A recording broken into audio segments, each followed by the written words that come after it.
Hello guys, welcome back to my YouTube channel. അങ്ങനെ കനക നവ്യയുടെ സത്യങ്ങളെല്ലാം തുറന്നു പറഞ്ഞതിന് ശേഷം നവ്യ നേരെ അനന്തപുരിയിലോട്ട് പോവുകയാണ്. എന്നാൽ നവ്യയുടെ വരവും കാത്ത് അത്രമേൽ പേടിച്ചിട്ടാണ് കേട്ടോ അഭിയും ജലജയും അനന്തപുരിയിൽ നിൽക്കുന്നത്. നവ്യ ആണെങ്കിൽ സത്യമൊക്കെ അറിഞ്ഞതിന് ശേഷം രണ്ടും കൽപ്പിച്ചാണ് അനന്തപുരിയിലോട്ട് വരുന്നത്. ഇനി അഭിയുടെ അവസ്ഥ എന്തായിരിക്കും എന്നുള്ളത് നമുക്ക് ഈ ഒരു എപ്പിസോഡിലൂടെ കണ്ടറിയാം. അഭി ആകെ ടെൻഷൻ അടിച്ച് അങ്ങോട്ടും ഇങ്ങോട്ടും നടക്കാൻ കേട്ടോ. ആ സമയം ജലജ വന്നിട്ട് പറയുന്നുണ്ട്, എടാ അഭി, നീ ഇങ്ങനെ അങ്ങോട്ടും ഇങ്ങോട്ടും നടന്നതുകൊണ്ട് ഇതിന് വല്ല പരിഹാരം ആവോ? എനിക്കാണെങ്കിൽ ആലോചിച്ചിട്ട് ആകെ പേടിയാകുന്നു. അവൾ ഏത് കോലത്തിൽ ഇങ്ങോട്ട് കയറി വരാന്ന് പറയാൻ പോലും പറ്റത്തില്ല. ദേ, അവള് സത്യം വല്ലതും അറിഞ്ഞിട്ടുണ്ടെങ്കിൽ ഭദ്രകാളിയെ കണക്കായിരിക്കും ഇങ്ങോട്ട് വരുന്നത്. അമ്മ എന്നെയും കൂടി പേടിപ്പിക്കുകയാണോ? പിന്നെ ഞാൻ എന്ത് ചെയ്യാനാ? ദേ, എനിക്ക് അവസാനമായിട്ട് നിന്നോട് ഒരു കാര്യം പറയാനുള്ളൂ. നിനക്ക് ജീവൻ വല്ലോ വേണമെന്നുണ്ടെങ്കിൽ ഇറങ്ങി ഓടിക്കോ. അമ്മേ, മിക്കവാറും അതിനെ വേണ്ടി വരും. അവളുടെ അമ്മ അവളോട് ഒരു സ്നേഹവും ഇല്ലാത്തൊരു സ്ത്രീയാ. അതുകൊണ്ട് അവളോട് സത്യമെല്ലാം തുറന്ന് പറഞ്ഞിട്ടുണ്ടാവും. ഞാനിവിടുന്ന് എങ്ങോട്ടെങ്കിലും മാറി നിൽക്കുന്നത് നല്ലതെന്നാ എനിക്കും തോന്നുന്നത്. അഭി, നീ ഇപ്പൊ ഒന്നും ചെയ്യണ്ട. അവളുടെ വരവ് എങ്ങനെയുണ്ടെന്ന് നമുക്ക് നോക്കാം. അവൾ ദേഷ്യം പിടിച്ചാണ് വരുന്നതെന്നുണ്ടെങ്കിൽ ഏത് വഴിയിലൂടെയെങ്കിലും പുറത്തോട്ട് ഓടിക്കോ. എനിക്ക് എൻ്റെ കാര്യം ആലോചിച്ചിട്ടല്ല, നിന്റെ കാര്യം ആലോചിച്ചിട്ട് അഭി പേടി. അവളെങ്ങാനും നിന്നെ വല്ലതും ചെയ്താ, ദേ, എനിക്ക് ആകെ ഒരു മകനേ ഉള്ളൂ. ഞാനെന്തായാലും അവളെ കൊന്നിട്ട് ജയിലിൽ പോവും. അമ്മേ, അങ്ങനെയൊന്നും സംഭവിക്കാതിരിക്കട്ടെ. മിക്കവാറും ആ തള്ളയും മകളും ബീച്ചിലോട്ടായിരിക്കും പോയിരിക്കുക. അങ്ങനെയാണെന്നുണ്ടെങ്കിൽ സത്യമൊക്കെ അറിഞ്ഞിട്ട് അവൾ നേരെ ആ കടലിൽ ചാടി ചത്താ മതിയായിരുന്നു അമ്മേ. അതെ, അങ്ങനെയെങ്കിലും അവളുടെ ശല്യം അങ്ങ് തീർന്നു കിട്ടുമല്ലോ. പക്ഷെ അമ്മേ, അതുകൊണ്ടും ആയില്ലല്ലോ. അവളുടെ ഒരു കുരുന്ന് എൻ്റെ തലവേദനയായിട്ടില്ലേ? എടാ, അത് നിന്റെ മകനാണ്. അവനെ നല്ലപോലെ വളർത്തിയാലേ നിനക്ക് തന്നെ ഗുണം. അതിന് അവൾ തീർന്നാലല്ലേ ആ കൊച്ചിന്റെ കാര്യത്തിൽ എന്തെങ്കിലും തീരുമാനം എടുക്കാൻ പറ്റൂ. ഇത് പറഞ്ഞുകൊണ്ടിരിക്കുമ്പോ തന്നെ ദേവിയേനെ അങ്ങോട്ട് വരുന്നുണ്ട് കേട്ടോ. ആഹാ, അമ്മയും മോനും ഇവിടെ നിൽക്കുമായിരുന്നോ? അല്ല, എന്തായി? നവ്യയും മറ്റോ വിളിച്ചോ? സത്യം വല്ലതും അവൾ അറിഞ്ഞോ? അമ്മായി, ഞാൻ ഒന്നാമതേ പേടിച്ച് നിൽക്കുക. അതിനിടെ കൂടെ അമ്മായി ഇതെന്നെ പറഞ്ഞ് എന്നെ പേടിപ്പിക്കാതെ. ഡാ, ഇതൊക്കെ ചെയ്യുമ്പോൾ നിന്റെ മനസ്സിൽ ഈ പേടിയൊന്നും ഇല്ലായിരുന്നോ? ഇങ്ങനെ ഒരു പെൺകുട്ടിയെ വഞ്ചിച്ചിട്ട് എന്തിനാടാ പിന്നെ നീ നവ്യയെ കല്യാണം കഴിച്ചത്? ആ സമയത്ത് തന്നെ നിനക്കിതൊക്കെ തുറന്നു പറയായിരുന്നില്ലേ? എന്തായാലും ഇനി നിനക്ക് അതിനുള്ള ചാൻസ് ഇല്ല. നവ്യ അഥവാ സത്യം അറിഞ്ഞിട്ടാണ് വരുന്നതെങ്കിൽ നിന്റെ ജീവന്റെ കാര്യത്തിൽ ഒരു ഗ്യാരണ്ടിയും തരാൻ പറ്റില്ല. അമ്മായി, എന്നെ എങ്ങനെയെങ്കിലും രക്ഷിക്കണം അമ്മായി. ചി, എൻ്റെ കയ്യിൽ നിന്ന് വിടതാ. ഞാനെന്തിനു നിന്നെ രക്ഷിക്കണം? നിനക്ക് വേണ്ടി എൻ്റെ മകൻ ഉള്ളൊരുക. എന്നിട്ട് അല്പമെങ്കിലും അവനോട് നിനക്ക് സ്നേഹവും സഹതാപവും ഉണ്ടോടാ? അവന്റെ മാറാപ്പ് എൻ്റെ മകൻ തലയിലേറി നടക്കുക. ഒരിക്കലും കുഞ്ഞിനെയല്ലേ ഞാൻ പറയുന്നത്. അല്ലേനും നീ ചെയ്ത് തെറ്റിന് ആ കുഞ്ഞെന്ത് പേച്ചു? നീ വരുത്തി വെച്ച നാണക്കേടുണ്ടല്ലോ, ആ നാണക്കേടാ എൻ്റെ മകൻ അനുഭവിച്ചുകൊണ്ടിരിക്കുന്നത്. നീയാണെങ്കിൽ നിന്റെ ഭാര്യയുടെ മുന്നിൽ വലിയ പരിശുദ്ധനും. ഇനിയും അത് മുന്നോട്ട് കൊണ്ടുപോകാൻ പാടില്ല. നിനക്ക് ദിവസം കൂടുന്തോറും അഹങ്കാരം കൂടിക്കൊണ്ടിരിക്കുക. എന്തായാലും ഇന്നത്തോടുകൂടി അതിനൊരു അവസാനം ഉണ്ടാകുമെന്നാ എനിക്കും തോന്നുന്നത്. ഇത് പറഞ്ഞു നിൽക്കുമ്പോൾ തന്നെയാണ് കേട്ടോ ഒരു ഹോണടി കേൾക്കുന്നത്. ആ അമ്മേ, നവ്യ വരുന്നെന്നാ തോന്നലല്ലടാ, അത് നവ്യ തന്നെയാ. ഏതായാലും അമ്മയും മോനുള്ള കോള് വരുന്നുണ്ട്. പോയ പാടെ തന്നെ തിരിച്ചു വരുന്നുണ്ട്. അതുകൊണ്ട് ഇന്നൊരു പൊട്ടിത്തെറി പ്രതീക്ഷിക്കാം. ഇതും പറഞ്ഞുകൊണ്ട് ദേവിയെന്നെ ദേഷ്യം പിടിച്ച് അവിടുന്ന് പോവാണ് കേട്ടോ. എടാ അഭി, എനിക്കാകെ പേടിയാവുന്നു. കൈയും കാലും ഒക്കെ വിറയ്ക്കുന്നു. അമ്മേ, അപ്പൊ പിന്നെ ഇന്റെ അവസ്ഥ എന്തായിരിക്കും? ദേ, അവള് നിന്നെ വല്ലതും ചെയ്താലുണ്ടല്ലോ, അവളെ ഞാൻ കൊല്ലും. അമ്മേ, ഈ പറഞ്ഞ പോലെ എനിക്ക് സപ്പോർട്ടായിട്ടുണ്ടാവണേ. ഞാൻ നിന്റെ കൂടെ തന്നെ ഉണ്ടാവും. അല്ലാതെ എന്ത് ചെയ്യാനാ? നീ ചെയ്ത തെറ്റിനുള്ളതൊക്കെ ഞാനും കൂടി അനുഭവിച്ചല്ലേ പറ്റൂ. ഞാനില്ലടാ നിന്നെ വളർത്തി വഷളാക്കിയത്. എല്ലാവരും എപ്പോഴും പറയുന്നുണ്ടെങ്കിലും ഇങ്ങനെയുള്ള സന്ദർഭങ്ങളിലാ ഞാനതൊക്കെ ആലോചിച്ച് പോകുന്നത്. അഭി, ദേ, നവ്യ ആണെങ്കിൽ കാറിൽ നിന്ന് ഇറങ്ങുന്നുണ്ട് കേട്ടോ. നവ്യയുടെ മുഖഭാവത്തിന് വലിയ മാറ്റങ്ങളൊന്നുമില്ല. അപ്പം തന്നെ അഭി പറയുന്നുണ്ട്, അമ്മേ, നവ്യയെ കണ്ടിട്ട് വലിയ ദേഷ്യത്തിലൊന്നും അല്ലെന്ന് തോന്നുന്നു. അതെ, സത്യം അറിഞ്ഞു കഴിഞ്ഞാൽ നവ്യ ഇങ്ങനെയൊന്നും ആയിരിക്കേണ്ടതല്ല. അതുകൊണ്ട് ചിലപ്പോൾ കനക സത്യങ്ങളൊന്നും പറഞ്ഞു കാണില്ല. ഹോ, ഇപ്പോഴൊന്ന് ആശ്വാസമായതമ്മേ. ഇത്രയും നേരം എൻ്റെ നെഞ്ചിനകത്ത് തീയായിരുന്നു. ആശ്വസിക്കാൻ വരട്ടെ. അവളെ എന്തെങ്കിലും പറഞ്ഞത് കേട്ടിട്ട് വിശ്വസിക്കാതെ ആയിരിക്കും വരുന്നത്. ദേ, നീ അവളെ പോയിട്ട് പെട്ടെന്ന് പോയിന്ന് സമാധാനിപ്പിക്കേ. ഇനി അവളുടെ അമ്മ എന്തെങ്കിലും പറഞ്ഞു കൊടുത്തിട്ടുണ്ടെങ്കിൽ അതൊന്നും വിശ്വസിക്കരുതെന്ന് അവളോട് ചെന്ന് പറ. ശരിയമ്മേ. ഇതും പറഞ്ഞുകൊണ്ട് അഭി നേരെ അവിടേക്ക് പോവാണ് കേട്ടോ. പിന്നെ കാണിക്കുന്നത് താഴത്തെ ഭാഗമാണ് കേട്ടോ. അവിടെ നിന്നും സ്റ്റെയർ കേസ് കയറാൻ വേണ്ടി പോവാണ് നവ്യ. ആ ടൈമിനാണ് അവിടെ ദേവ്യാനിയെ കാണിക്കുന്നത്. ദേവ്യാനിയെ കണ്ടപ്പോൾ നവ്യ ഒന്ന് നോക്കുന്നുണ്ട് കേട്ടോ. പെട്ടെന്ന് തന്നെ നവ്യയുടെ മനസ്സിലേക്ക് എന്തൊക്കെയോ ദേഷ്യവും കോപവും ഒക്കെ അങ്ങോട്ട് വരികയാണ് കേട്ടോ. അപ്പം തന്നെ സ്റ്റെയർ കേസ് പെട്ടെന്ന് കയറുന്നുണ്ട് നവ്യ. അപ്പം ദേവ്യാനെ മനസ്സിൽ കരുതുന്നുണ്ട്, നവ്യ സത്യങ്ങളൊന്നും അറിഞ്ഞില്ലെന്ന് തോന്നുന്നു. അറിഞ്ഞാൽ ഒരിക്കലും ഇങ്ങനെ ആയിരിക്കില്ലല്ലോ. എന്തായാലും നയനമോളൊന്ന് വിളിച്ചു നോക്കാം. അങ്ങനെ നവ്യ ആണെന്നുണ്ടെങ്കിൽ മുറിക്കകത്തോട്ട് ചെല്ലുന്നുണ്ട് കേട്ടോ. എന്നിട്ട് നേരെ ദേഷ്യപ്പെട്ടുകൊണ്ട് ബെഡിൽ വന്നിരിക്കുകയാണ്. എന്തൊക്കെയോ ആലോചിക്കുന്നുണ്ട്, സങ്കടപ്പെടുന്നുണ്ട്, കണ്ണുനീര് വരുന്നുണ്ട്. പക്ഷേ അതൊക്കെ തന്നെ പെട്ടെന്ന് തുടച്ചു മാറ്റാണ്. അഭിയാണെങ്കിൽ ഡോറിന്റെ തൊട്ടടുത്ത് എത്തിയിട്ടുണ്ട് കേട്ടോ. മുറിയിലോട്ട് കയറാൻ വരട്ടെ. നവ്യയുടെ ഇപ്പോഴത്തെ കണ്ടീഷൻ എന്താണെന്ന് അറിയുന്നത് നല്ലതാ. ഇതും പറഞ്ഞുകൊണ്ട് മുറിക്കകത്തേക്ക് ഒളിഞ്ഞു നോക്കുകയാണ് കേട്ടോ അഭി. ആ സമയത്ത് സങ്കടം കൊണ്ട് കണ്ണുനീര് തുടയ്ക്കുന്ന നവ്യയെ കാണിക്കുന്നുണ്ട്. അയ്യോ, ഇവളെന്തിനാ കരയുന്നത്? ആ തള്ള വല്ല സത്യവും പറഞ്ഞു കാണൂ. പക്ഷേ അത് പറഞ്ഞ ഇവൾ ഇങ്ങനെയല്ലല്ലോ പ്രതികരിക്കേണ്ടത്. എന്നാലും ഇപ്പം ഞാൻ അങ്ങോട്ട് കയറി ചെന്ന് കൊടുക്കണോ? ഇങ്ങനെ ഓരോന്ന് ആലോചിച്ചുകൊണ്ടിരിക്കുകയാണ് കേട്ടോ അബി. ആ സമയത്ത് ദേവ്യാനിയെ കാണിക്കുന്നുണ്ട്. ദേവ്യാനിയാണെന്നുണ്ടെങ്കിൽ നയനയ്ക്ക് ഫോൺ ചെയ്യാണ് കേട്ടോ. അപ്പോൾ നയനയെ കാണിക്കുന്നുണ്ട്. നയനയും ആദർശും കാറിൽ വീട്ടിലോട്ട് തിരിച്ചു പോവുകയാണ്. തൊട്ട് ബാക്കിൽ തന്നെ കനകയുണ്ട്. ഫോൺ റിങ് എന്ന് കണ്ടപ്പോൾ നയന പറയുന്നുണ്ട്, ആദർശേട്ടാ അമ്മയാണല്ലോ. അമ്മ വല്ലതും അറിഞ്ഞിട്ടായിരിക്കും വിളിക്കുന്നത്. ഫോൺ എടുത്തു നോക്ക്. ഇത് പറഞ്ഞപ്പോൾ തന്നെ നയന ഫോൺ എടുക്കുന്നുണ്ട്. ഹലോ അമ്മേ. ആ നയനമോളെ, നിങ്ങളിപ്പോൾ എവിടെയാ? ഞങ്ങൾ പുറത്തായിരിക്കും അല്ലേ? ആ അതെ അമ്മേ. നയനമോളെ, ഇവിടെ രണ്ടുപേര് ആകെ പേടിച്ചാ നിൽക്കുന്നത്. നവ്യയുടെ വരവും കാത്ത് കുറേ നേരമായിട്ട് നിൽക്കുമായിരുന്നു. ഏതാണ്ടോ കനക നവ്യയോട് എന്തോ പറയാനുണ്ടെന്ന് പറഞ്ഞ് പുറത്തോട്ട് വിളിപ്പിച്ചെന്ന് പറഞ്ഞു. ദേ കനക ഇനി ഒരു പക്ഷേ സത്യങ്ങളൊക്കെ നവ്യയോട് പറയുമായിരിക്കുമോ എന്നല്ല അമ്മേ, പറഞ്ഞു. അമ്മ എല്ലാ സത്യങ്ങളും നവ്യേച്ചിയോട് പറഞ്ഞു. അയ്യോ, എന്താ ഈ കേൾക്കുന്നത്? സത്യമൊക്കെ പറഞ്ഞോ? പറഞ്ഞു. എത്ര നാളെന്ന് വെച്ചിട്ടാ പറയാതിരിക്കാമെന്നും പറഞ്ഞു അമ്മ സത്യങ്ങളൊക്കെ പറഞ്ഞു. ഞങ്ങൾ അറിഞ്ഞിരുന്നെങ്കിൽ സമ്മതിക്കില്ലായിരുന്നു. പക്ഷെ ഞങ്ങൾ എത്തിയപ്പോഴേക്കും അമ്മ നവ്യേച്ചിയോട് സത്യങ്ങളൊക്കെ പറഞ്ഞു. നവ്യേച്ചി പോകുന്ന വഴിക്കാ ഞങ്ങൾ അങ്ങോട്ട് വന്നത്. അയ്യോ, അപ്പം നവ്യ സത്യങ്ങൾ അറിഞ്ഞിട്ടാണോ ഇപ്പം അനന്തപുരിയിലോട്ട് വന്നത്? ആ ചേച്ചി അങ്ങോട്ട് എത്തിയിട്ടുണ്ടോ അമ്മേ? ഇപ്പം ഇങ്ങോട്ട് വന്ന് കയറിയിട്ടുണ്ട്. പക്ഷേ നോർമലായിട്ടാണ് നവ്യ ഇങ്ങോട്ട് വന്നത്. സത്യമൊക്കെ അറിഞ്ഞാൽ ഒരു പക്ഷേ നവ്യ ഇങ്ങനെ ആയിരിക്കില്ലല്ലോ. ഒന്നും അറിയില്ല അമ്മേ. നവ്യേച്ചി എന്തെങ്കിലുമൊക്കെ മനസ്സിൽ കണക്ക് കൂട്ടി കാണും. അതനുസരിച്ച് മുന്നോട്ട് പോകാനായിരിക്കും നവ്യേച്ചിയുടെ പ്ലാന്. ഏത് സമയത്താണ് പൊട്ടിത്തെറിക്കാന്നൊന്നും പറയാൻ പറ്റത്തില്ല. എനിക്ക് ആലോചിച്ചിട്ട് ആകെ പേടിയാവുന്നു അമ്മേ. അപ്പം കനക പറയുന്നുണ്ട്, നിങ്ങൾ ആരും പേടിക്കണ്ട. അവളൊന്നെങ്കിൽ അവളുടെ ജീവൻ വെച്ച് കളിക്കൂ. പിന്നെ അബിയുടെ കാര്യം, അവൻ്റെ കാര്യം മാത്രം നോക്കിയാൽ മതി. അവനെ കൊന്നാലും ഇവിടെ മറ്റാർക്കും ഒരു പ്രശ്നവുമില്ല. ഇനിയും എൻ്റെ മക്കളെ കൊണ്ട് അനന്തപുരിയിലുള്ളവരെ തീ തിന്നരുത്. അവരെ കൊണ്ട് ഒരുപാട് പ്രശ്നങ്ങൾ അനുഭവിച്ചു. ഇനിയും എൻ്റെ മക്കൾ കാരണം അനന്തപുരിക്കാരെ തീ തിന്നുന്നത് എനിക്ക് കണ്ടു നിൽക്കാൻ പറ്റില്ല. എന്നാലും കനകെ, ഇത്ര എടിപിടിയെന്നൊക്കെ വേണമായിരുന്നോ? എടിപിടിയെന്നോ? എത്രയെന്ന് വെച്ചിട്ടാണ് നമ്മൾ സഹിക്കുന്നത്? കുറേ നാൾ ഇതൊക്കെ മൂടി വെച്ചില്ലേ? ഇനിയും ഇതങ്ങനെ മൂടി വെക്കാൻ പറ്റിയൊരു കാര്യമല്ല. അഥവാ അവൾ സത്യം അറിഞ്ഞില്ലെങ്കിൽ ഇതിനും വലിയ ഭവിഷ്യത്താ ഇനി വരാൻ പോകുന്നത്. ഇനി അവൾ എങ്ങനെയെങ്കിലുമൊക്കെ സത്യം അറിഞ്ഞോട്ടെ. അവളോട് ഞാൻ പറഞ്ഞിട്ടുണ്ട്, എന്ത് ടെസ്റ്റ് ചെയ്താലും അബി തന്നെയായിരിക്കും ആ കുഞ്ഞിൻ്റെ അച്ഛനെന്ന്. പിന്നെ ദേവ്യാനി ചേച്ചി, എനിക്ക് ചേച്ചിയോട് ഒരു കാര്യം പറയാനുള്ളൂ. ചന്തമോളുടെ കാര്യത്തിൽ എപ്പോഴും ഒരു കണ്ണ് വേണം. നവ്യ ഇനി ചന്തമോളെ മറ്റോ എന്തെങ്കിലും ചെയ്യുമെന്നൊന്നും എനിക്ക് പറയാൻ പറ്റില്ല. അപ്പോൾ ആദർശ് പറയുന്നുണ്ട്, അമ്മേ അവിടുത്തെ കാര്യങ്ങൾ എന്തായെന്നുള്ളതൊക്കെ ഞങ്ങളെ വിളിച്ചറിയിക്കണേ അമ്മേ. ആ ഞാൻ വിളിക്കാം. എന്നാൽ പിന്നെ ശരി അമ്മേ. ശരി. ഇതും പറഞ്ഞുകൊണ്ട് അവർ ഫോൺ കട്ട് ചെയ്യുന്നുണ്ട് കേട്ടോ. ആ സമയത്ത് അബി ആ ഡോറിൻ്റെ അടുത്ത് തന്നെ നിൽക്കുന്നുണ്ട്. അപ്പോൾ ജലജ അങ്ങോട്ട് വരുന്നുണ്ട്. ടാ അബി, അമ്മേ നിങ്ങളെന്തിനെ പേടിപ്പിക്കുന്നോ? എടാ നീ ഇങ്ങനെ പാത്തും പതുങ്ങി എന്തിനാ ഇവിടെ നിൽക്കുന്നത്? അങ്ങോട്ടേക്ക് ചെല്ല്. അമ്മേ അവൾ സങ്കടം കൊണ്ട് കണ്ണീരൊക്കെ തുടയ്ക്കുന്നുണ്ട്. ഞാൻ അങ്ങോട്ട് കയറി ചെന്ന് കൊടുക്കണം അമ്മേ. എടാ നീ അല്ലാത്ത പിന്നെ നിന്റെ ഭൂതം പോവും. അങ്ങോട്ടേക്ക് ചെല്ലടാ അങ്ങോട്ട്. അവളെ ഇനി എന്തെങ്കിലും പറഞ്ഞ് തെറ്റിദ്ധരിപ്പിച്ചിട്ടുണ്ടെങ്കിൽ നീ വേണം അതൊന്നും സത്യമല്ലെന്ന് പറഞ്ഞ് ധരിപ്പിക്കാൻ. ചെല്ല അങ്ങോട്ട്. ഇതും പറഞ്ഞ് ജലജ ഉന്തുന്നുണ്ട് കേട്ടോ. ആ സമയത്തേക്ക് അബി മുറിയിലേക്ക് ചെന്ന് വീഴാണ്. അപ്പം തന്നെ ബെഡിലിരിക്കുന്ന നവ്യ അബിയെ നോക്കുന്നുണ്ട് കേട്ടോ. നവ്യ നീ ഇതെപ്പോൾ വന്നു? എന്നാൽ ഒന്നും മിണ്ടാതെ തുറച്ച് നോക്കിക്കൊണ്ടിരിക്കുകയാണ് അബിയുടെ മുഖത്തോട്ട്. നവ്യ നീ എന്താ എന്നെ ഇങ്ങനെ നോക്കുന്നത്? കണ്ടിട്ടെന്നെ പേടിയാവുന്നു. ഇത് കേട്ടപ്പോൾ തന്നെ നവ്യ ചാടി ബെഡിൽ നിന്ന് എഴുന്നേൽക്കുന്നുണ്ട് കേട്ടോ. എന്നിട്ട് അബിയുടെ നേരെ ഇങ്ങനെ നടക്കുന്നുണ്ട്. എന്താ നവ്യ? ഓ എനിക്ക് മനസ്സിലായി. നീ നിൻ്റെ അമ്മയെ കാണാൻ പോയപ്പോഴേ ഞാൻ ഇതൊക്കെ ഊഹിച്ചതാ. നിന്നെ അവരെന്തെങ്കിലുമൊക്കെ പറഞ്ഞ് തെറ്റിദ്ധരിപ്പിക്കുന്നുള്ളത്. നീ എന്തൊക്കെയോ കേട്ട് വിശ്വസിച്ച് വന്നേക്കുവാ. ദേ നവ്യ, നീ അവർ പറയുന്നതും കേട്ടിട്ട് എന്നെ പഴിക്കാൻ നിൽക്കരുത്. നിൻ്റെ അമ്മ ഉള്ളതും ഇല്ലാത്തതും ഒക്കെ പറഞ്ഞു തരും. പിന്നെ ഞാൻ നേരത്തെ പറഞ്ഞല്ലോ, അവർ നിൻ്റെ അമ്മയാണെന്ന് പോലും എനിക്ക് സംശയമുണ്ട്. ദേ മിണ്ടരുത് നീ. ഇനിയൊരു അക്ഷരം മിണ്ടിപ്പോവരുത്. അതെന്താ നവ്യ? എന്താണെന്ന് അറിയില്ലേ നിനക്ക്? ഇത്രയും കാലം അമ്മയും മോനും കൂടി എന്നെ പറ്റിക്കുമായിരുന്നല്ലേ? എന്തൊക്കെയാ നവ്യ നീ പറയുന്നത്? എനിക്കൊന്നും മനസ്സിലാവുന്നില്ല. ഞാൻ അപ്പോഴേ പറഞ്ഞതില്ലേ, നിൻ്റെ അമ്മ എന്തൊക്കെയോ നമ്മൾ തമ്മിൽ തെറ്റിക്കാൻ വേണ്ടി പറയാൻ വേണ്ടി വിളിക്കുവാണെന്ന്. അപ്പോഴേ ഞാൻ പറഞ്ഞതാ, ഞാനും കൂടി കൂടെ വരാം, അല്ലെങ്കിൽ ഇവിടെ വന്ന് അവർക്ക് പറഞ്ഞാൽ പോരേന്ന്. നീ എന്താ പറഞ്ഞത്? എൻ്റെ അമ്മ എൻ്റെ സ്വന്തം അമ്മയല്ലെന്നോ? എന്നെ ദത്തെടുത്തതാണെന്നോ? അയ്യോ, ഞാൻ അങ്ങനെ പറഞ്ഞതല്ല.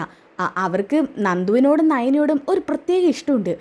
ആ ഇഷ്ടം നിന്നോടില്ല. അതുകൊണ്ടാണ് ഞാൻ അങ്ങനെ പറഞ്ഞത്. എൻ്റെ നവ്യേ, അതൊക്കെ നീ വിട്. ഇതും പറഞ്ഞുകൊണ്ട് അബിയാണെന്നുണ്ടെങ്കിൽ നവ്യയുടെ ഷോൾഡറിൽ കയറി പിടിക്കാനിട്ടോ. നവ്യാണെന്നുണ്ടെങ്കിൽ കൈ കൊണ്ട് ആ കൈ ഒരൊറ്റ തട്ടാണ്. മാറി നിൽക്ക്, എന്നെ തൊട്ടു പോകരുത്. ദേ അബി, എല്ലാം കൂടി കേട്ട കലിപ്പലാണ് ഞാൻ നിൽക്കുന്നത്. വെറുതെ എൻ്റെ അടുത്ത് വന്ന് എന്നെ കൂടുതൽ കലി കയറ്റരുത്. ഇതിന് മാത്രം എന്ത് തെറ്റാ ഞാൻ ചെയ്തത് നവ്യെ? നിന്റെ അമ്മ എന്നെക്കുറിച്ച് ഇല്ലാത്ത കഥകളൊക്കെ നിന്നോട് പറഞ്ഞു എന്ന് കാണും. അവർക്കെല്ലേനും ആദർശിനി നയനോടാ കൂടുതൽ താല്പര്യം. അതുകൊണ്ട് നിന്നെയും എന്നെയും തെറ്റിക്കാൻ ഓരോന്ന് പറയുക.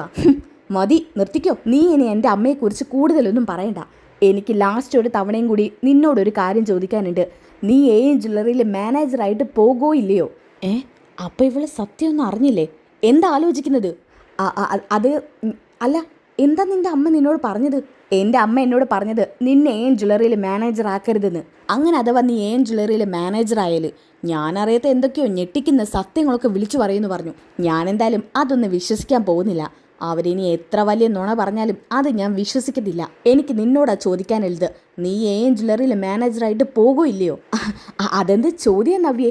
അവർ പറഞ്ഞ് എന്തോ നീ വിശ്വസിച്ചിട്ടില്ല എന്നുണ്ടെങ്കിൽ പിന്നെ ഞാൻ ആരെയാ ഭയക്കുന്നത്? ഞാനെന്തായാലും AM ജ്വല്ലറിയിൽ മാനേജറായിട്ട് കയറും. അല്ലെങ്കിലോ നീ ഭയക്കേണ്ട ആവശ്യം എന്തിരിക്കുന്നു? നീ തെറ്റ് വല്ലതും ചെയ്തിട്ടുണ്ടോ? ഞാനെന്ത് തെറ്റിക്കാൻ? ഞാൻ തെറ്റൊന്നും ചെയ്തിട്ടില്ല. അതുകൊണ്ട് എനിക്കാരെയും ഭയക്കേണ്ട ആവശ്യമില്ല. എന്നാൽ പിന്നെ ഞാൻ പറഞ്ഞ പോലെ നാളെ AM ജ്വല്ലറിയിലെ മാനേജർ പൊസിഷനിൽ നീ ഇരിക്കണം. നിന്നെ ഞാൻ കാണണം അവിടെ. അതിനെന്താ നവ്യെ? അതൊക്കെ നമുക്ക് നോക്കാമെന്നല്ല, നീ അവിടെ ഉണ്ടായിരിക്കണമെന്ന് പറഞ്ഞാൽ ഉണ്ടായിരിക്കണം. ശരി നവ്യെ. എന്നാൽ പിന്നെ എനിക്ക് കുറച്ചുകൂടി പണി ചെയ്തു തീർക്കാനുണ്ട്. ഞാനിപ്പോൾ വരാം. ശരി. അങ്ങനെ ഇതും പറഞ്ഞിട്ട് അഭി നേരെ അമ്മയുടെ അടുത്തോട്ട് ചെല്ലാൻ കേട്ടോ. ആ സമയത്ത് നവ്യ മനസ്സിൽ ചിലതൊക്കെ കണക്ക് കൂട്ടിയിട്ടുണ്ട്. നവ്യ ഇങ്ങനെ സ്വയം മനസ്സിൽ പറയുന്നുണ്ട്, പോയവരാണ് ചന്തുമോളുടെ അച്ഛനെന്നുണ്ടെങ്കിൽ പിന്നെ സത്യം തെളിഞ്ഞു കഴിഞ്ഞാൽ വെച്ചേക്കില്ല ഞാൻ അവനെ. ഇനിയൊരു പക്ഷെ അവനാണ് ചന്തുമോളുടെ അച്ഛനെന്നുണ്ടെങ്കിൽ അവനെ കൊന്നു കളയും ഞാൻ എന്തിന് എൻ്റെ ജീവൻ അവന് വേണ്ടി ബലിയാടാക്കുന്നത്? എൻ്റെ കുഞ്ഞ് അനാഥയായി കഴിയാനോ? പാടില്ല. അവനെയാ കൊല്ലേണ്ടത്. അവൻ ഈ ലോകത്ത് ജീവിക്കാൻ യാതൊരു അർഹതയില്ല. എത്രയും പെട്ടെന്ന് DNA ടെസ്റ്റ് നടത്തണം. ഇവൻ്റെയും ആ പെങ്കൊച്ചിൻ്റെയും മുടി കളക്ട് ചെയ്യണം. ഇത്ര നേരം പേടിയിലായിരുന്നു തോന്നുന്നു. സത്യമൊന്നും അറിഞ്ഞില്ലെന്നുള്ള മട്ടിൽ ഇവിടെ നിന്ന് ഇറങ്ങി പോയേക്കുക. അപ്പോഴാണ് കേട്ടോ അങ്ങോട്ടേക്ക് ദേവയാനി വരുന്നത്. സത്യങ്ങളൊക്കെ അറിഞ്ഞിട്ടുണ്ടല്ലോ, അതുകൊണ്ട് തന്നെ മുറിയിലോട്ട് ദേവയാനി വരുന്നുണ്ട്. ദേവയാനിയെ കണ്ട പാടത്തന്നെ നവ്യ ചോദിക്കുന്നുണ്ട്, എന്ത് വേണം? ഒന്നും വേണ്ടിയിട്ട് വന്നതല്ല. സത്യങ്ങളൊക്കെ നിന്നെ അറിയിച്ചെന്ന് കനക എന്നെ വിളിച്ചു പറഞ്ഞു. ചില വിശ്വസിക്കാൻ പറ്റാത്ത കള്ളങ്ങളൊക്കെ ചിലരെന്നോട് പറഞ്ഞു. അത് വിശ്വസിക്കണോ വേണ്ടേന്ന് ഞാൻ തീരുമാനിക്കും. ഇത്രയൊക്കെ കനക നിന്നോട് പറഞ്ഞിട്ടും നീ അത് വിശ്വസിക്കുന്നില്ലെങ്കിൽ പിന്നെ ഞാനെന്ത് പറയാനാ? മോളെ നവ്യേ, നിന്റെ നല്ലതിന് വേണ്ടിയിട്ടാണ് പറയുന്നത്. അവൻ ഇനി എന്തെങ്കിലും തെറ്റ് ചെയ്തിട്ടുണ്ടെങ്കിലും അവന് കൊടുക്കാനുള്ള ശിക്ഷയൊക്കെ ദൈവം തന്നെ കൊടുക്കും. ആ കിടപ്പിലായ പെൺകുട്ടിയുണ്ടല്ലോ, അവളുടെ ശാപം വരെ അവനുണ്ടാവും ആ അബിക്ക്. ഇവരെ ഓരോന്ന് പറഞ്ഞെന്ന് കരുതിയിട്ട് ഞാൻ എൻ്റെ അബി അത്രയ്ക്ക് അങ്ങ് അവിശ്വസിക്കൊന്നുമില്ല. സത്യങ്ങൾ എന്താണെന്ന് ഞാനും കൂടി ഒന്ന് തിരിച്ചറിയട്ടെ. അങ്ങനെ അങ്ങ് നിങ്ങളുടെ മകനെ വെള്ളപൂശാനൊന്നും ആയിട്ടില്ല.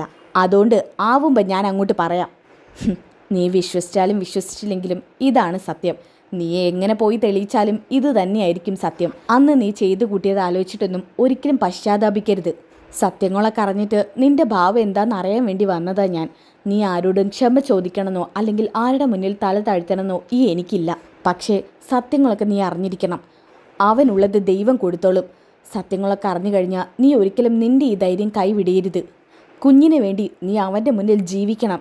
അവൻ നിറകിച്ച് ജീവിക്കുന്നത് നീ കാണണം. അതാണ് അവന് കൊടുക്കാൻ പറ്റിയ ഏറ്റവും വലിയ ശിക്ഷ. ഒരു നിമിഷം കൊണ്ട് അവനെ കൊന്നതുകൊണ്ട് ഒന്നും ആയില്ല. അവനെ ഇഞ്ചിഞ്ചായി നിറകിക്കണം. അത് മോള് കാണണം. എനിക്കത്രയേ ഉള്ളൂ. ഇതും പറഞ്ഞുകൊണ്ട് ദേവ്യാനി അവിടുന്ന് പോവാണ് കേട്ടോ. ആ സമയത്ത് നവ്യയുടെ മനസ്സിലേക്ക് ഓരോന്നോരോന്നായിട്ട് ഇങ്ങനെ കടന്നു വരാണ്. നവ്യ ആകെ വിഷമിക്കുന്നുണ്ട്. ഒരുവിധം അവൻ തന്നെയാണ് ചന്തുമോളുടെ അച്ഛനെന്നുള്ളത് ഉറപ്പായി. എന്തായാലും എനിക്കൊരു സത്യം തെളിയിക്കണം. അതുകൊണ്ട് ആ പെങ്കൊച്ചിൻ്റെ തലയിൽ നിന്നൊരു മുടിനാര് കിട്ടിയേ പറ്റൂ. ഇതും പറഞ്ഞുകൊണ്ട് നവ്യ മറ്റൊന്നും ചിന്തിക്കാതെ ചന്തുമോളുടെ അടുത്തോട്ട് പോവാൻ നിൽക്കാൻ കേട്ടോ. ആ സമയത്താണ് ഒരു സൈഡിൽ നിന്നും ജലജയും അഭിയും സംസാരിക്കുന്നത് കാണുന്നത്. ഇവർക്കെന്താ ഇങ്ങനെ മാറി എന്ന് സംസാരിക്കാൻ? ഇതും പറഞ്ഞുകൊണ്ട് നവ്യ അവരുടെ പിന്നാലെ പോവാണ് കേട്ടോ. അങ്ങനെ ഒരു സൈഡിലോട്ട് ഒതുങ്ങി ചേർന്ന് നിൽക്കുന്നുണ്ട് ഇവർ പറയുന്നതൊക്കെ കേൾക്കാൻ വേണ്ടിയിട്ട്. എൻ്റെ അമ്മേ, ഞാൻ സത്യം പറയാലോ, ആകെ പേടിച്ചിട്ട് അവളുടെ അടുത്തോട്ട് ചെന്നത്. അവളെന്തായാലും ആ തള്ള പറഞ്ഞതൊന്നും വിശ്വസിച്ചിട്ടില്ലല്ലോ. അവളെ കണ്ണും പൂട്ടി അങ്ങനെ വിശ്വസിക്കുന്ന വേണ്ട. തിരിഞ്ഞു കൊത്താൻ മടിക്കാത്തവൾ അവള്. ഇതൊക്കെ കേട്ടിട്ട് നവ്യയ്ക്ക് ദേഷ്യം വരാൻ കേട്ടോ. അമ്മേ, ഞാൻ അവയ്ക്ക് എന്തെങ്കിലും ഒരു ഗിഫ്റ്റ് വാങ്ങിക്കൊടുത്താലോ എന്ന് കരുതുക. വില മതിക്കുന്ന എന്തെങ്കിലും വാങ്ങിക്കൊടുത്താൽ അവളുടെ കണ്ണ് ശരിക്കും തള്ളു അമ്മേ. ആ സമയത്ത് അവൾ ഇതൊക്കെ മറന്നോളും. എത്രയെന്ന് വെച്ചിട്ടാ നീ നിന്റെ ഭാര്യയ്ക്ക് ഇങ്ങനെ വിലമതിക്കുന്നതൊക്കെ കൊണ്ടുതരുന്നത്? അങ്ങനെ അവൾ എന്തെങ്കിലും നിനക്ക് കൊണ്ടുതരുന്നുണ്ടോ? കാക്കാശിന് ഗതിയില്ലാത്തവൾ അവൾ നിന്റെ തലയിൽ കുടുങ്ങിയതേ അബദ്ധമാണ്. അർഹതയില്ലാത്ത പലതും അവൾക്ക് ലഭിച്ചു. അത് മാത്രമല്ല, നീ നിന്റെ അനിയത്തിയെക്കുറിച്ച് വല്ലതും ചിന്തിച്ചിട്ടുണ്ടോ? എന്നെങ്കിലും നീ എനിക്ക് സ്വർണത്തിൻ്റെ ഒരു തരിയെങ്കിലും വാങ്ങിച്ച് തന്നിട്ടുണ്ടോടാ? അമ്മേ, ഞാനെന്തിനാ അമ്മയ്ക്ക് സ്വർണത്തിൻ്റെ തരി വാങ്ങിച്ചിരുന്നത്? അമ്മയുടെ വളർത്തച്ഛനും വളർത്തമ്മയും ഒരുപാട് സ്വർണത്തെ കുളിച്ച് നിൽക്കുന്നവരല്ലേ. ഇഷ്ടം പോലെ സ്വർണം അമ്മയുടെ കയ്യിലിരിക്കുന്നില്ലേ? പിന്നെ എന്തിനാ അമ്മയ്ക്ക് വാങ്ങിച്ചിരുന്നത്? ഇത് പിന്നെ ആ പെണ്ണിന് സോപ്പിടാനല്ലേ? എന്നാലും നീ ഇങ്ങനെ വിലപിടിപ്പുള്ളൊന്നും അവൾക്ക് വാങ്ങിച്ചു കൊടുക്കുന്നത് എനിക്കത്ര ദഹിക്കുന്നില്ല. ദേ, നീ ആ സമയം കൊണ്ട് നിന്റെ അനിയത്തിക്ക് വല്ലത് മേടിച്ചു കൊടുക്ക്. അവളെ എടിപ്പത് സ്വർണ്ണമായിട്ട് ഈ വീട്ടിൽ നിന്ന് പറഞ്ഞയക്കേണ്ടതാ. ആ സമയത്ത് ഒരു തരി പോലെ സ്വർണ്ണം അവളുടെ കയ്യിലില്ലാതെ ആവരുത്. അമ്മ അതാലോചിച്ചൊന്ന് വിഷമിക്കണ്ട. അതൊക്കെ ഇവിടെയുള്ളവർ ശരിയാക്കിക്കോളും. ഞാൻ ഇവളെ എങ്ങനെയെങ്കിലും ഒന്ന് നിലനിർത്തട്ടെ. ഇവളെ ഒന്ന് പിടിച്ചു വെച്ചാലേ നമുക്ക് മുന്നോട്ട് പോകാൻ പറ്റൂ. ആ സമയത്ത് ഇത് കേട്ടപ്പോൾ നവ്യ മനസ്സിൽ കരുതുന്നുണ്ട് കേട്ടോ. അധിക കാലമൊന്നും ഇല്ലടാ നിന്റെ ഈ നാടകത്തിൻ്റെ ആയുസ്. ഇന്നത്തോടെ ഞാനെല്ലാം പൊളിച്ചു തരാം. ഇതും പറഞ്ഞുകൊണ്ട് നവ്യ നേരെ ചന്തുമോളുടെ അടുത്തോട്ടാണ് കേട്ടോ ചെല്ലുന്നത്. ചന്തുമോളാണെന്നുണ്ടെങ്കിൽ ഓരോ ബുക്സൊക്കെ എടുത്ത് ഇങ്ങനെ കളിച്ചുകൊണ്ട് നിൽക്കുന്നുണ്ട്. ആ സമയത്ത് ദേഷ്യം പിടിച്ചുകൊണ്ട് അങ്ങോട്ടേക്ക് ചെല്ലാണ് നവ്യ. ഡേ, ഇതൊക്കെ എൻ്റെ കുഞ്ഞിൻ്റെ കളിപ്പാട്ടല്ലേ? നീ എന്തിനാ ഇതൊക്കെ എടുത്ത് കളിക്കുന്നത്? കുഞ്ഞുവാവെ ഇവിടെ കളിപ്പിച്ചിട്ട് ഇവിടെ ഇട്ടു പോയതാ. അങ്ങനെ ഇട്ടേച്ച് പോയതാണെങ്കിലേ നീ അത് എടുക്കണമെന്നുണ്ടോ? അങ്ങനെ മറ്റുള്ളവരുടെ സാധനങ്ങളൊക്കെ എടുക്കാൻ നിന്നെ ആരാ പഠിപ്പിച്ചത്? ഞാനിനി എടുക്കില്ലേ വല്യമ്മേ. ദേ, നീ കരയാൻ വേണ്ടിയല്ല ഞാൻ നിന്നോട് പറഞ്ഞത്. നീ ഇങ്ങ് അടുത്തോട്ട് വന്നേ. ഞാൻ വരില്ല. ഇങ്ങോട്ട് വരാനാ പറഞ്ഞത്. ദേ, എന്നെ ദേഷ്യം പിടിപ്പിച്ചാലുണ്ടല്ലോ ഞാൻ അങ്ങോട്ട് വരും. പിന്നെ എൻ്റെ കയ്യിൽ നിന്ന് കിട്ടും നിനക്ക്. ഇങ്ങോട്ട് വാടി. അങ്ങനെ ചന്തുമോള് പേടിച്ചുകൊണ്ട് വല്യമ്മയുടെ അടുത്തോട്ട് ചെല്ലുന്നുണ്ട് കേട്ടോ. അതായത് നവ്യയുടെ അടുത്തോട്ട്. എന്താ നീ ഇങ്ങനെ പേടിക്കുന്നത്? ഞാൻ എന്താ നിന്നെ പിടിച്ച് തിന്നോ? പക്ഷേ എനിക്ക് വല്യമ്മയെ പേടിയാ. എന്തിനാ നീ പേടിക്കുന്നത്? ഞാൻ നിന്നെ കൊല്ലാൻ വല്ലതും ശ്രമിച്ചിരുന്നോ? ദേ, നീ എന്നെ പേടിക്കേണ്ട ആവശ്യമൊന്നുമില്ല. നീ പേടിക്കേണ്ട പലരും നിനക്ക് ചുറ്റും തന്നെ ഉണ്ട്. ഇങ്ങോട്ട് തിരിഞ്ഞേ. ഇതും പറഞ്ഞ് പിന്നിലോട്ട് തിരിച്ചു നിർത്തുകയാണ് കേട്ടോ. എന്നിട്ട് ആ മുടിയുടെ ഒരു ഭാഗത്ത് നിന്ന് വലിച്ചിങ്ങനെ മുടി എടുക്കുന്നുണ്ട്. അയ്യോ, എന്തിനാ നിലവിളിക്കുന്നേ? എനിക്ക് വേദനിച്ചു. ഓ, അതെൻ്റെ വളയിലൊന്ന് കുടുങ്ങിപ്പോയതാ. അതിന് ഇത്രമാത്രം വേദനിക്കാൻ എന്തിരിക്കുന്നു? ദേ, നീ കുറച്ച് ഓവറാണ് കേട്ടോ. ആ സമയത്ത് ദേവ്യാനെ അങ്ങോട്ട് വരുന്നുണ്ട്. എന്താ മോളെന്തിനാ ഇപ്പം കരഞ്ഞത്? ഓ, മോളുടെ സൗണ്ട് കേട്ടപ്പോഴേക്കും എവിടെ നിന്നാണാവോ ഓടിയെത്തിയത്.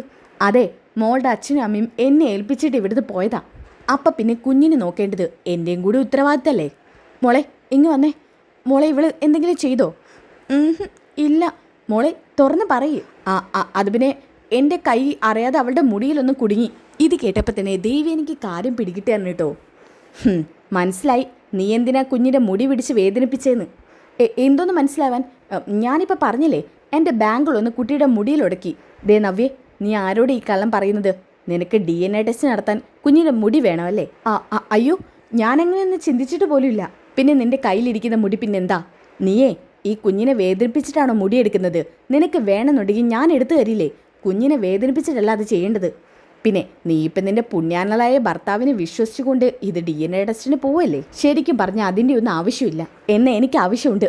അവൻ്റെ നിരപരാധിത്വം തെളിയിക്കേണ്ടത് എൻ്റെയും കൂടി അത്യാവശ്യമാണ്. ശരി, എന്നാൽ പിന്നെ നീ എന്താന്ന് വെച്ച് ചെയ്തോ. ദേ, കുഞ്ഞിനെ ഇതുപോലെ വേദനിപ്പിച്ചാലുണ്ടല്ലോ എൻ്റെ സ്വഭാവം മാറും കേട്ടോ. ചന്തുമോളെ വാ, നമുക്ക് അങ്ങോട്ട് പോവാം. ഇതും പറഞ്ഞ് കുഞ്ഞിനെയും പിടിച്ച് പോവാണ് കേട്ടോ. എന്തായാലും മുടി കിട്ടിയ ആശ്വാസത്തിൽ നവ്യ അങ്ങനെ നിൽക്കുന്നുണ്ട്. പിന്നെയാണെങ്കിൽ മുറിയിലോട്ട് ചെല്ലാണ്. അബിയുടെ ചീപ്പ് എടുത്ത് നോക്കുന്നുണ്ട് കേട്ടോ നവ്യ. അതിൽ അബിയുടെ മുടി അവിടെ ഇവിടേക്കായിട്ട് കുടുങ്ങിക്കിടക്കുന്നത് കാണിക്കുന്നുണ്ട്. എന്നിട്ട് ആ മുടി എടുക്കുന്നുണ്ട് നവ്യ. പിന്നീട് കാണിക്കുന്നത് ആദർശിനെയും നയനെയും നന്ദുവിനെയും കനകയും ഗോവിന്ദനെയാണ് കേട്ടോ. നന്ദു പറയുന്നുണ്ട്, എന്തായാലും സത്യങ്ങളൊക്കെ ചേച്ചിയോട് തുറന്നു പറഞ്ഞത് എന്തുകൊണ്ടും നന്നായിക്കുക. ഇനിയും ഇങ്ങനെ മുന്നോട്ട് പോയി കഴിഞ്ഞാൽ ചേച്ചി എന്തൊക്കെ നാശനഷ്ടങ്ങൾ അനന്തപുരിക്കാർക്ക് ഉണ്ടാക്കുമെന്ന് അറിയോ? അപ്പോൾ ആദർശ് പറയുന്നുണ്ട്, അതൊന്നും അത്ര വലിയ നാശനഷ്ടങ്ങളൊന്നും അല്ലായിരുന്നു നന്ദു. ശത്രുക്കളെ പിന്നീന്നല്ലേ കുത്തിവീഴ്ത്താൻ നോക്കുന്നത്. അതുകൊണ്ട് ചില താഴ്ചകളൊക്കെ ഉണ്ടാവും. എന്തായാലും എനിക്ക് ആ സത്യം പറയണമെന്നില്ലായിരുന്നു. ആദർശേട്ടാ, എത്രയെന്ന് വെച്ചിട്ടാ ഒരാളുടെ മാനത്തെ ചോദ്യം ചെയ്യുന്നത് കേട്ടുകൊണ്ട് നിൽക്കുക? ആദർശേട്ടന് അതിൻ്റെ ഒന്നും ഒരാവശ്യമില്ല. അമ്മ സത്യമൊക്കെ പറഞ്ഞതിൽ എനിക്ക് സന്തോഷമേ ഉള്ളൂ. അപ്പോൾ ഗോവിന്ദൻ പറയുന്നുണ്ട്, എന്തായാലും സത്യങ്ങളൊക്കെ നവ്യ അറിഞ്ഞില്ലേ? ഇനി എന്തൊക്കെയാ ഉണ്ടാകുമെന്ന് വരും വഴി വെച്ച് നമുക്ക് കാണാം. അമ്മ പറഞ്ഞതിന് ശേഷം എനിക്കൊരു സമാധാനം കിട്ടുന്നില്ല അമ്മേ. മോളെ, നീ അതേക്കുറിച്ച് ആലോചിച്ച് വിഷമിക്കണ്ട. നിൻ്റെ വയറ്റിലിപ്പോൾ ഒരു കുഞ്ഞുള്ളതല്ലേ? അതേക്കുറിച്ച് ആലോചിച്ച് വിഷമിച്ച് കഴിഞ്ഞാൽ നിനക്ക് പിന്നെ വലിയ പ്രയാസങ്ങളുണ്ടാവും. ചേച്ചിയെക്കുറിച്ച് ആലോചിച്ചിട്ട് അമ്മയെ പേടി. ചേച്ചി എന്തും ചെയ്യാൻ മടിക്കില്ല. എന്തായാലും ഞാൻ വീട്ടിലോട്ട് തിരിച്ചു പോവാം. ചില കാര്യങ്ങളിലൊക്കെ എനിക്ക് ക്ലാരിഫിക്കേഷൻ കിട്ടാനുണ്ട്. ഏഞ്ചലറുടെ പിന്നിൽ ആരാണെന്നുള്ളതിൻ്റെ ചില തെളിവുകളൊക്കെ ലഭിച്ചിട്ടുണ്ട്. അതുമായി ബന്ധപ്പെട്ട് എനിക്ക് 1-2 സ്ഥലത്ത് പോവേണ്ടതുണ്ട്. കുറച്ച് ദൂരെയാണ്. ഇതിൻ്റെ ഇടയ്ക്ക് എനിക്കതും കൂടി മുന്നോട്ട് കൊണ്ടുപോയാലേ പറ്റൂ. കമ്പനി എങ്ങനെയെങ്കിലും ഉയരത്തിലേക്ക് കൊണ്ടുവരണം. അതുകൊണ്ട് ഞാനിവിടെ നയനയെ നിർത്തിയിട്ട് പോകാമെന്നാണ് കരുതുന്നത്. അമ്മയാണെങ്കിൽ എനിക്കൊരു ആശ്വാസമാണ്. അതേതായാലും നന്നായി. നയനമോൾ ഇവിടെ തന്നെ നിന്നോട്ടെ. അതാവുമ്പോൾ മോക്ക് വേണ്ടതൊക്കെ വെച്ച് വിളമ്പെരുക്കി കൊടുക്കാലോ. അവിടെയാണെങ്കിൽ അവൾ മര്യാദയ്ക്ക് ഭക്ഷണമൊന്നും കഴിക്കില്ല. ഇവിടെയാണെങ്കിൽ അമ്മ നിർബന്ധിച്ച് കഴിപ്പിച്ചോളുമല്ലോ. എന്നാൽ പിന്നെ ഞാൻ ഇറങ്ങട്ടെ. അത് ചേട്ടാ, ഞാനും കൂടി വരാം. വേണ്ട, 2 ദിവസത്തിന് കാര്യമല്ലേ ഉള്ളൂ. നീ ഇവിടെ നിൽക്ക്. അത് കഴിഞ്ഞാൽ നിന്നെ വന്ന് ഞാൻ കൂട്ടിക്കൊണ്ട് പൊയ്ക്കോളാം. ശരി ആദർശേട്ടാ. നന്ദു, എന്നാൽ പിന്നെ ഞാൻ ഇറങ്ങട്ടെ. ശരി ആദർശേട്ടാ. എന്തായാലും ഒന്ന് സൂക്ഷിക്കണേ. ശരി നന്ദു. ഇതും പറഞ്ഞുകൊണ്ട് ആദർശ് യാത്ര അയക്കുന്നുണ്ട് കേട്ടോ എല്ലാവരും. ഓക്കെ, ഇനി അതൊക്കെ കഴിഞ്ഞിട്ട് കാണിക്കുന്നത് നവ്യയാണ്. നവ്യ കാറിൽ നിന്ന് ഇറങ്ങിയിട്ട് ഒരു ബിൽഡിങ്ങിനകത്തോട്ട് കയറി ചെല്ലുന്നുണ്ട്. അപ്പോഴാണ് ഒരു സ്റ്റാഫ് അങ്ങോട്ട് വരുന്നത്. എന്താ മാഡം, എന്ത് വേണം? ജെയ്സൺ ഉണ്ടോ? ജെയ്സൺ സാർ അകത്തുണ്ട്. മാഡത്തിന് ജെയ്സൺ സാറെ കാണാനാണോ? അതെ. എന്നാൽ പിന്നെ ഞാനൊന്ന് ചോദിക്കട്ടെ, ഒരു മിനിറ്റ്.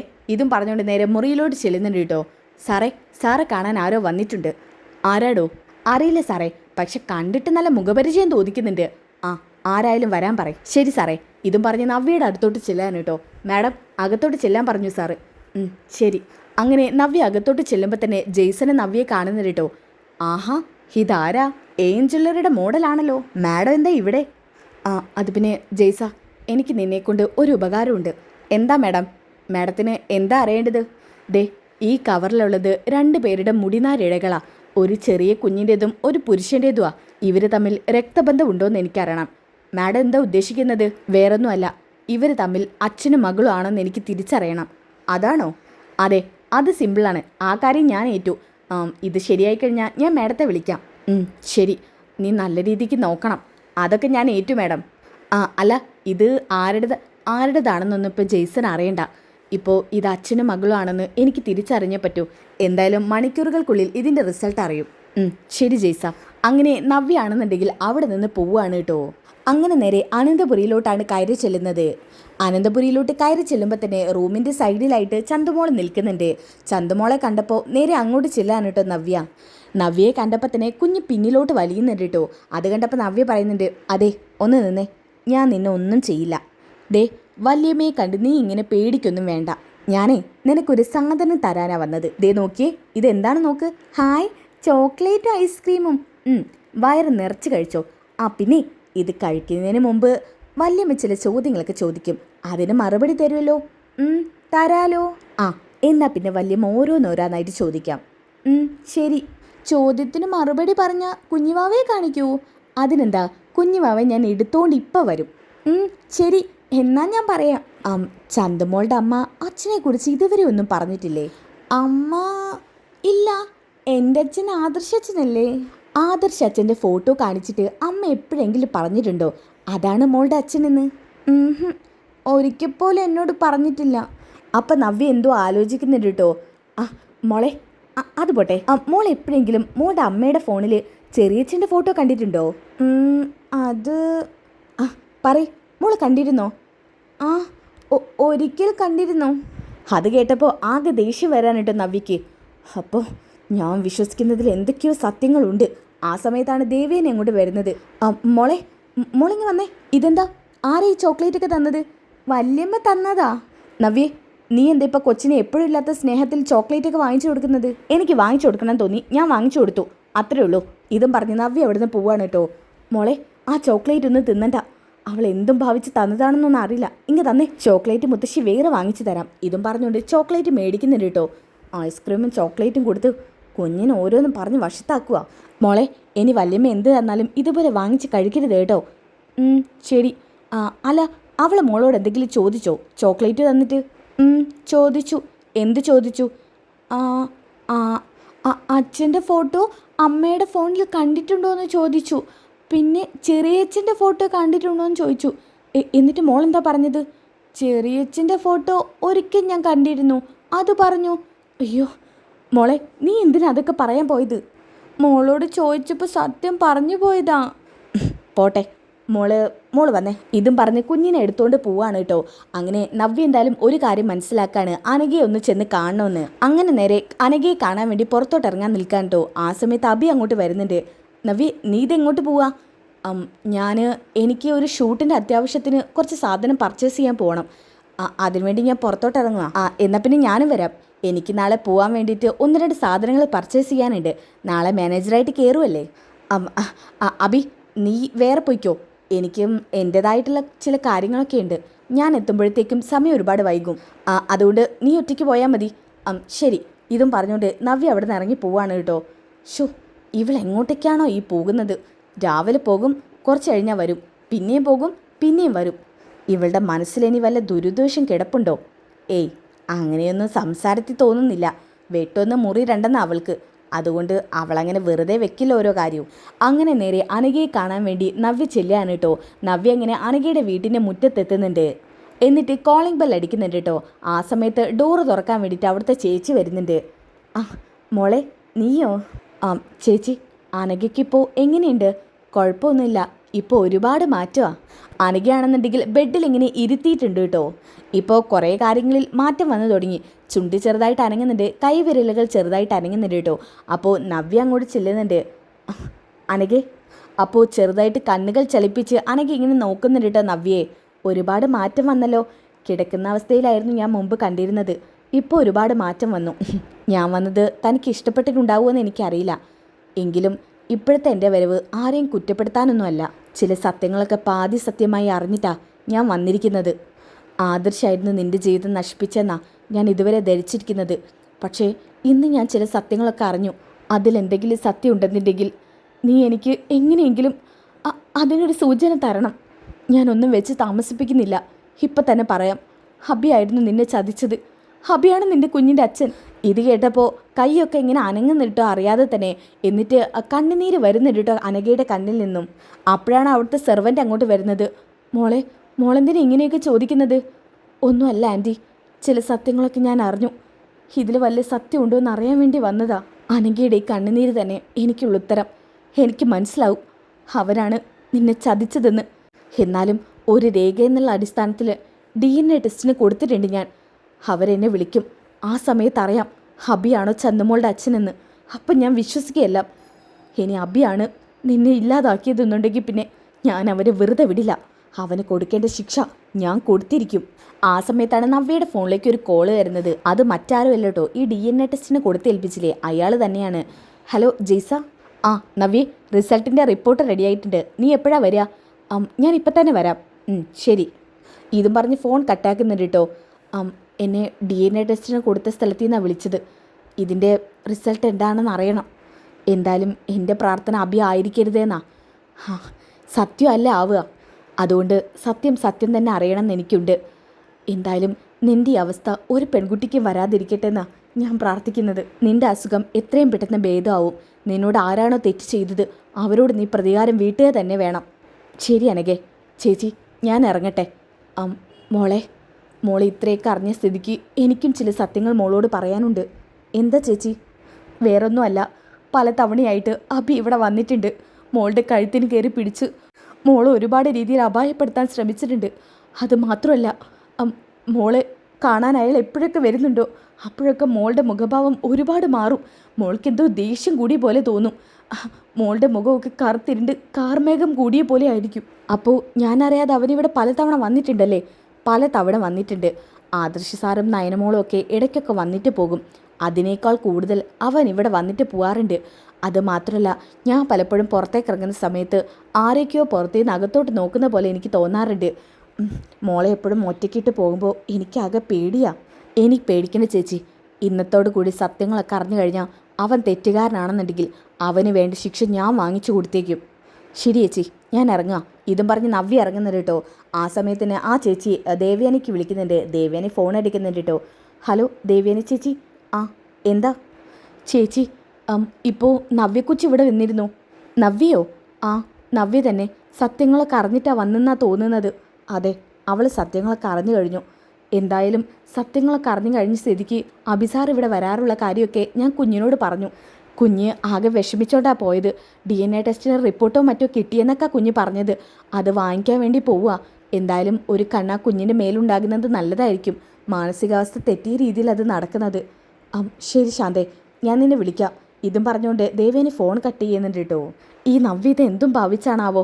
ഓക്കെ, ഇനി അതൊക്കെ കഴിഞ്ഞിട്ട് കാണിക്കുന്നത് നവ്യയാണ്. നവ്യ കാറിൽ നിന്ന് ഇറങ്ങുന്നത് കാണിക്കുന്നുണ്ട്. ആ സമയത്ത് ഒരു റിപ്പോർട്ടും കയ്യിൽ പിടിച്ചുകൊണ്ട് ആ വ്യക്തി അവിടെ നിൽക്കുന്നുണ്ട് കേട്ടോ. ജെയ്സൺ. ജെയ്സ, കുറേ നേരമായി നിൽക്കുന്നത്. ഏയ് ഇല്ല, ഒരു 10 മിനിറ്റ്. അനന്തപുരിക്കാരെ കേസായതുകൊണ്ടാ ഞാൻ പെട്ടെന്ന് തന്നെ ഇതിൽ സ്പെഷ്യൽ ഇൻട്രസ്റ്റ് കാണിച്ചത്. ഇല്ലെങ്കിൽ 1-2 ദിവസം കഴിഞ്ഞിട്ടേ കിട്ടുള്ളായിരുന്നു. എന്തായാലും റിപ്പോർട്ടൊക്കെ ഇതിലുണ്ട്.